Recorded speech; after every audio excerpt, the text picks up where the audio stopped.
Faz muito bem para a mente e para o coração ter o hábito de estudar a Bíblia diariamente.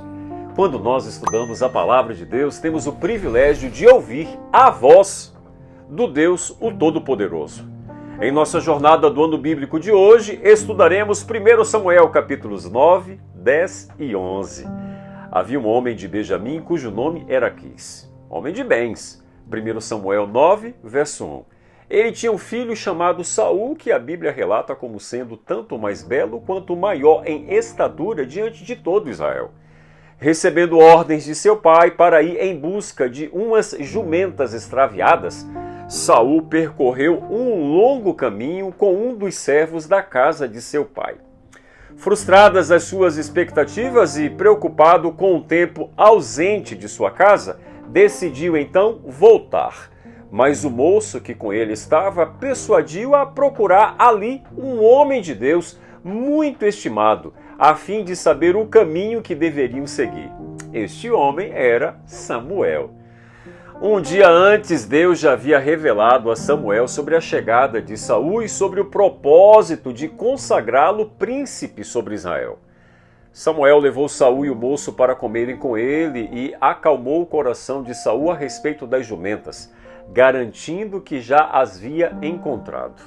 E mais do que isso, lhe proferiu estas palavras: E para quem está reservado tudo o que é preciso em Israel, não é para ti, para toda a casa de teu pai?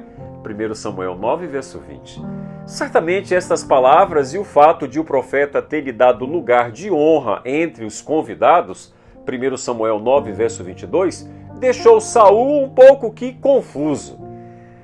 No dia seguinte, Samuel orientou a Saul que despedisse o seu servo e que esperasse, porque lhe revelaria a palavra de Deus. 1 Samuel 9, verso 27. Israel pediu um rei e, apesar das consequências desastrosas que resultariam dessa decisão, não hesitaram em desafiar a autoridade de Deus. E Deus daria ao povo exatamente o que pediu, a imagem e semelhança dos reis das demais nações. Notem que Saul era filho de um homem rico, além de possuir uma beleza incomparável e um porte físico invejável.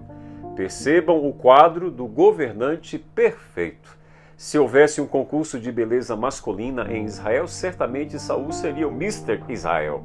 Saul, portanto, era uma daquelas pessoas cuja presença intimidava. Onde chegava, se destacava. Eis o rei perfeito aos olhos humanos. Saul foi ungido por Samuel para ser o primeiro rei de Israel. O povo rejeitou o governo de Deus para dar início a uma monarquia que traria mais sofrimento do que vitórias. Samuel deu instruções a Saul acerca de seu retorno para casa. Seria uma viagem nada comum. Uma série de sinais provaram a Saul que Deus estava guiando. E o Espírito Santo o mudou em outro homem. E ele profetizou no meio dos profetas. 1 Samuel 10, verso 10. E interrogado por seu tio, Saul omitiu a unção que havia recebido como príncipe de seu povo. E diante da expectativa de Israel de conhecer o seu primeiro rei, escondeu-se entre as bagagens até que o Senhor revelasse o seu esconderijo. Ao ser colocado no meio do povo, logo a sua imponente altura e beleza fez brilhar os olhos do povo, que prontamente rompeu em gritos: Viva o rei! 1 Samuel 10, verso 24. Apenas uns filhos de Belial se insurgiram contra o reinado de Saul. Porém, Saul se fez de surdo. 1 Samuel 10, verso 27. A decisão do povo em ter um rei que pudesse ver o levou a rejeitar a Deus, o Deus eterno, o Rei Todo-Poderoso.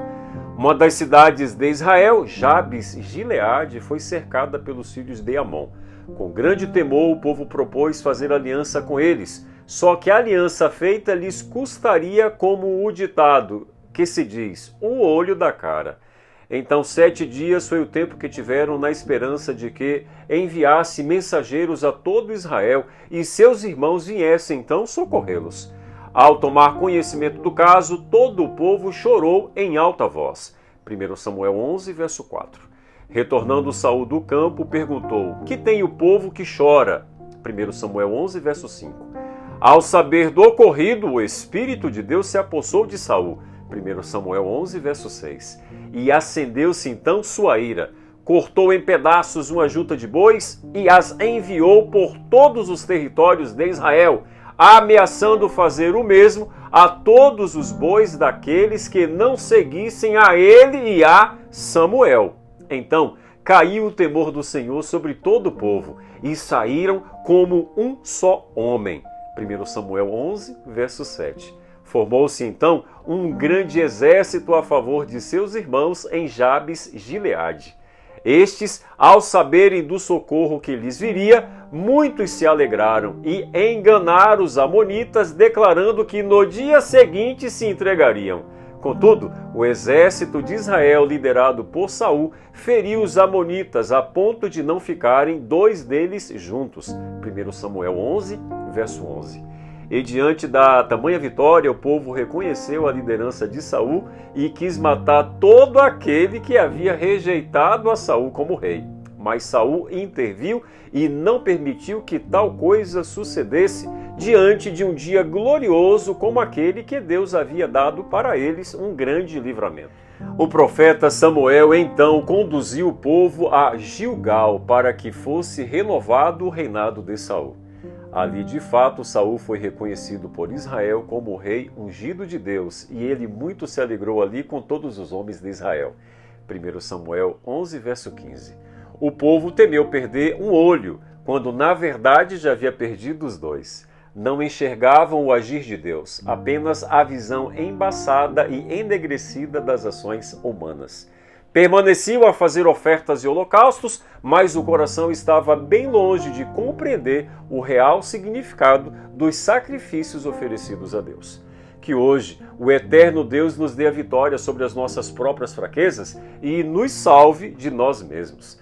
Eis o mais árduo combate, mas com a ajuda de Deus, eu e você teremos a vitória eterna. Que Deus te abençoe!